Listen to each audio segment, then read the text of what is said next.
What if the single most defining moment of all existence has a name repeated like a thunderclap? And what if your fate on that day is already written in the sand where mighty empires once stood, now erased without a trace?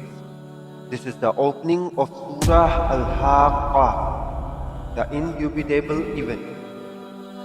In this first half, Allah establishes the absolute certainty of the Day of Judgment. We will witness the catastrophic end of the history's most arrogant civilizations, see the universe itself shatter, and face the moment every soul is exposed, receiving a record that assigns an eternal destiny of bliss or ruin. Assalamu alaikum wa rahmatullahi wa barakatuh. Welcome back to Sabeel al-Jannah. Let's begin our reflection on the first part of Surah Al-Haaqqah. أعوذ بالله من الشيطان الرجيم. بسم الله الرحمن الرحيم. الحاقة ما الحاقة وما أدراك ما الحاقة كذبت ثمود وعاد بالقارية فأما ثمود فأهلكوا بالطاغية وأما عاد فأهلكوا بريح صرصر عاتية سخرها عليهم 7 ليال و8 أيام حسوما فترى القوم فيها صرعا كأنهم أعجاز نخل خاوية فهل ترى لهم من باقية وجاء فرعون ومن قبله والمؤتفكات بالخاطئة فعصوا رسول ربهم فأخذهم أخذة رابية إنا لما طغى الماء حملناكم في الجارية لنجعلها لكم تذكرة وتعيها أذن واعية. The indubitable event. What is the indubitable event? And what do you know what the indubitable event is? Thamud and Ad denied the calamity. As for Thamud, they were destroyed by an awesome convulsion.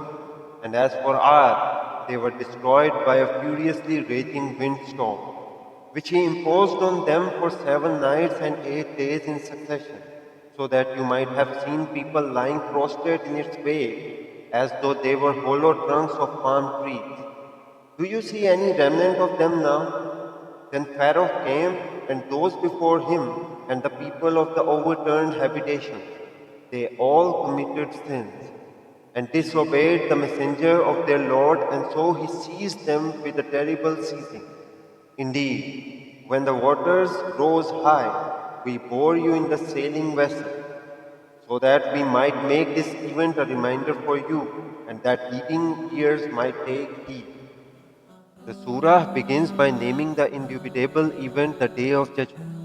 The name is repeated 3 times, each question amplifying its awe and certainty. To prove this future event is real, Allah points to historical events that are equally real, the destruction of mighty nations. The people of Thamud, to whom Prophet Saleh was sent, denied the truth and were destroyed by a single overwhelming blast. The people of Ad, to whom Prophet Hud was sent, were annihilated by a furious roaring wind that raged for days, leaving their people strewn about like hollow, uprooted palm trunks, completely erased.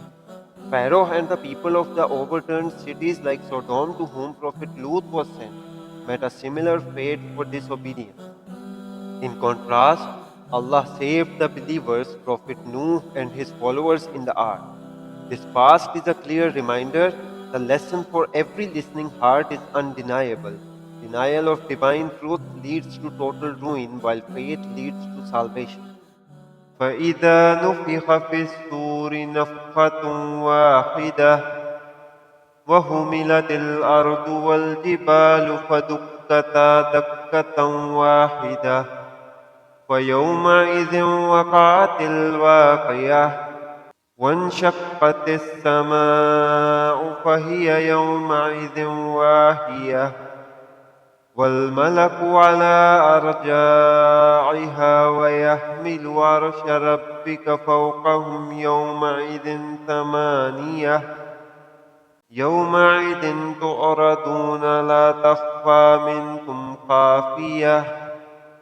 So when the horn is blown with one blast, and the earth and the mountains are lifted and leveled with one stroke, on that day shall that indubitable event come to pass. The heaven will be rent asunder, for on that day it will be frail and crumble. The angels will appear by its sides, and on that day 8 angels will bear your Lord's throne above them. On that day you will be presented for judgment, and no secret of yours will remain hidden. From historical proof, the scene shifts to the future hour itself. The end will come not slowly, but with a single cataclysmic command. One blast from the horn will lift and crush the earth and mountains in an instant. That is when the promised event occurs. The sky, which appears vast and solid, will be torn apart, becoming frail. Angels will be at its edges, and 8 angels will bear the throne of your Lord above them, an awe inspiring image of Allah's absolute power and majesty manifesting. Then comes the ultimate exposure. On that day, you will be presented. Every soul will be brought forward. Not a single secret thought, hidden deed, or buried intention will remain concealed. The privacy of this world ends. The naked truth of the hereafter begins.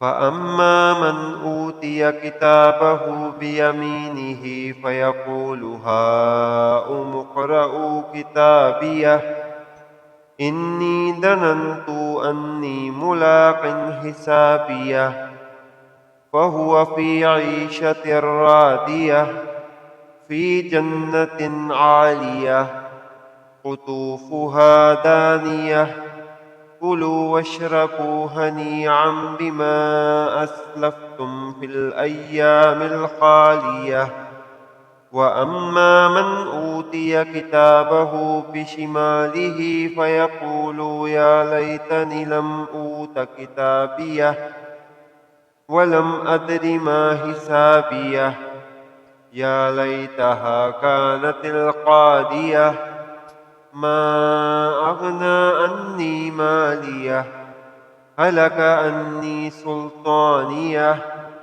خذوه فغلوه ثم الجحيم سلوه ثم في سلسلة زرعها 70 ذراعا فاسلكوه إنه كان لا يؤمن بالله العظيم ولا يحض على طعام المسكين فليس له اليوم هاهنا حميم ولا طعام إلا من غسلين لا يأكله إلا الخاطئون. Then he who will be given his record in his right hand will say, Here, take and read my record. I knew that I shall encounter my reckoning. So he will be in a life of bliss in a lofty garden whose clusters of fruit will be hanging low. Eat and drink with good cheer as a reward for the good deeds you did in the days that have passed by.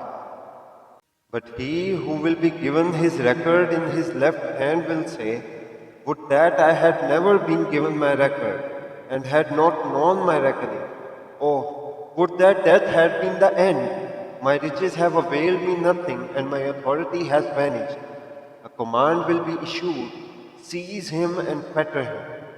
Then cast him in the fire, then put him in a chain whose length is 70 cubits. He did not believe in Allah the Most Great, nor did he urge the feeding of the poor. Today he has been left here without any dear friend, and has no food except the filth from the washing of wounds, which only the sinners will eat. On the day of exposure, humanity is split by a single action. How they receive their book of deeds. The one given his book in his right hand is joyful and confident. He lived with the certainty of this meeting.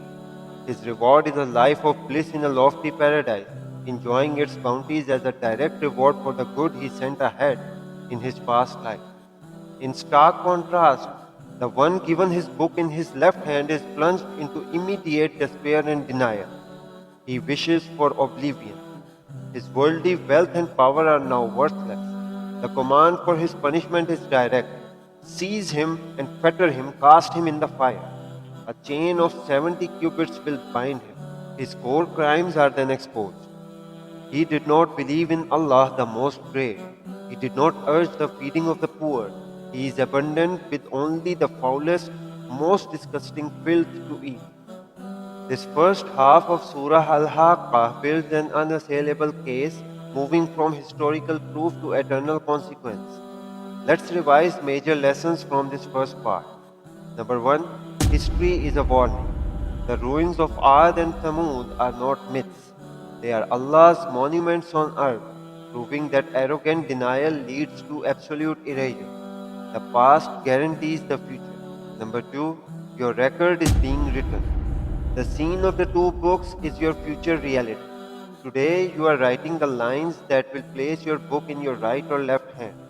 Every act of faith and charity is a line in the right hand record. Number 3. The sins of the ruin. It includes atheism, not believing in Allah the Great, and apathy, not urging feeding the poor. The greatest sin is denying Allah, and its clearest symptom is cruelty and neglect of His creation. Let this part of the surah shake us from negligence. Let the destroyed nations humble our arrogance, and let the image of the two books make us conscientious in our daily deeds. My dear brothers and sisters, this was the first part of Surah Al-Haaqqah, a journey from the erased empires of the past to the universal exposure of the future, where a single book determines an eternal destiny of bliss or punishment. It reminds us that Allah's promise is as real as history, and our accountability is as certain as the coming of that day. In part 2, inshallah, we will hear Allah's majestic oath, affirming the Quran itself as the ultimate truth and our proper response to this indubitable reality. Until then, live with the certainty of that meeting. Let it guide your faith and your actions. Keep walking with us on Sabeel al-Jannah, the path to paradise. Wassalamu alaikum wa rahmatullahi wa barakatuh.